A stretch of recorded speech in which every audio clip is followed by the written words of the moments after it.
Hey YouTube, this is Jay again with Dr. Puppet Who. Wanted to show you some work we're doing on our console. Now when we last left off we had printed all the base pieces and we were going to start putting everything together. Now one thing we noticed, take a look at these gaps right here. We did not know this when we were printing because we were only printing the two sections at a time and then mirroring them to, gluing them together. But what ended up happening was the console, because it was printing faster than we should have been, it warped a little bit. So this became bowed right here. So we could marry it up here to about there, but then it would poke out here. Or we could have both the top and the bottom poke out. But it was more important to have the center column in place because we needed to be able to put the time rotor in.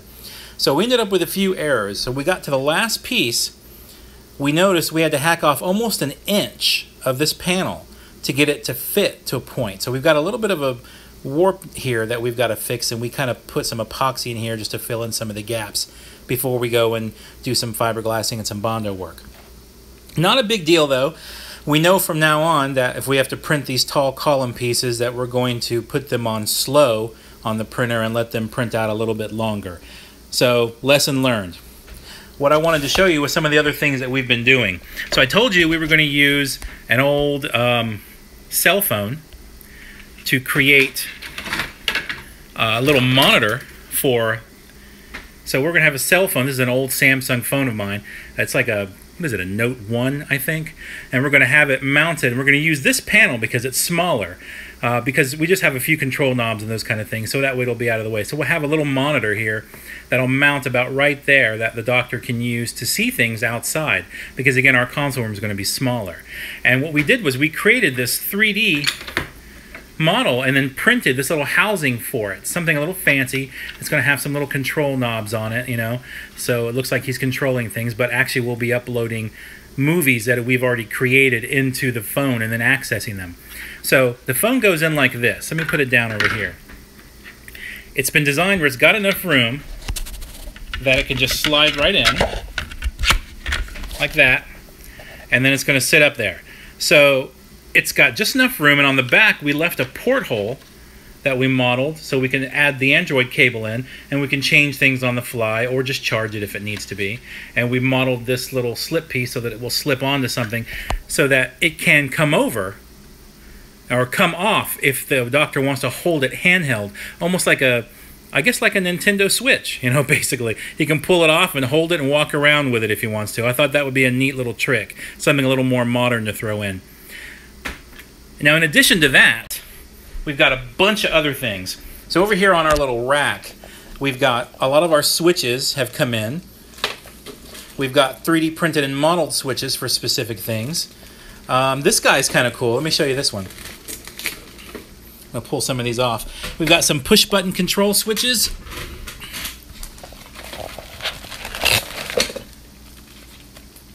Bear with me while I pull this thing out. Oh, Ziploc bags. Okay. All right, so we've got this slider, and I wanted to have a slider, and on the drawing, I apologize for moving the camera everywhere. On the drawing, you can see over here, we have this slider that I designed. Well, here's the slider. We took a vintage knob from an old, well, I guess it's an old record player or stereo system of some kind, and we mounted it onto our little platform here.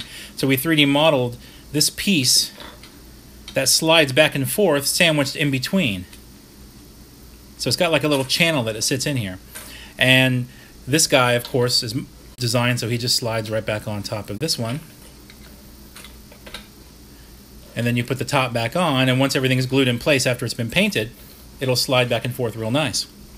So in addition to that, I also created several other things. All right, so here's what we got. Let's take a look at our box. So you remember these that we designed. These are the original lever switches. I decided to replace these because even though they work and they're pretty cool, the problem with them is that they're so tiny that I accidentally broke one the first time I was playing with it. And I thought, well, if I broke it that easily, it's going to break more often. So I just redid the front panel and made these larger flip switches, and they're much beefier and much thicker, and I think they'll read better on camera too. So to that, I also had this guy, which was a little, it was originally going to be a door opener. And it may still be the door opener or some other lever control that I really liked. I just like the look of it. So we 3D printed and modeled that. It still needs to be sanded and have some finish work done to it. But we've got this double knife switch here, which as you can see has got some wiring on it. We were just testing a few things out. And we're going to mount that onto this area over here with the little dots on it. And that's going to be how the TARDIS takes off. If everything works correctly, when you put the switch down, it's going to connect with the other brass pieces, and the rotor will light up and start moving up and down. It's going to activate the motor and all of those things. And of course, you remember the light from our original piece that we printed. So we've gotten a lot of these things created and done, and I think just about every piece now that's going on every panel is done.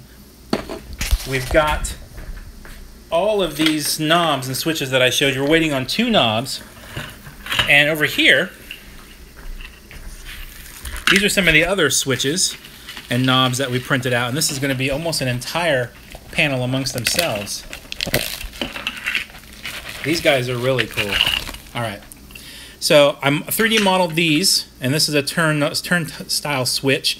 These are based on the McGann TARDIS again, just some looks from it, of modifications of it, because his were too small to actually work within the realm of what we did. So I just took some of these style aesthetics. And we've got more of these knobs. And of course this goes on top of this one, so this when it's mounted down will turn. And this little guy is another little decorative piece. So we've got a lot of the pieces done, which a lot of these you'll notice are things like this. Like here's the door opener. It originally was going to be like an old style door opener, but now it's going to look like this. So it'll mount up there like that, and then he can pull it down to open the door. And I'll probably have a stopper on it so that it doesn't lay all the way. It'll probably sit about like that. And then when we pull it down, it'll sit about like that, because we don't want the puppets to have to fiddle with it too much.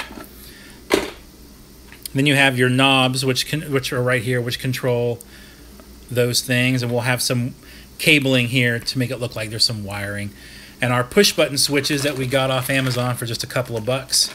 They're real simple push button switches, and they're going to go right in here to be our control panel. A couple of them will go over here to work with the monitor. So all in all, I mean, most everything is completed. We've gotten just about all of the stuff printed and done. There's just one more section left, and that's this guy right here. And it's these sliders. Now originally I was going to have like an L-shaped slider and then these guys, but I thought it was too much.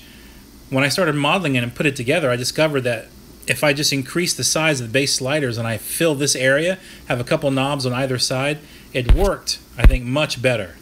So that's what we're doing with, and we should have everything printed within the next couple of days, and then it's just a matter of a lot of Bondo work, and we might do something decorative here to sort of hide these pieces. And so it'll be a lot of Bondo work and a little bit of creativity, and hopefully before long we've got a fully working console. And we'll be back when we start having things painted and put back on. Thanks for watching. I hope you enjoyed it.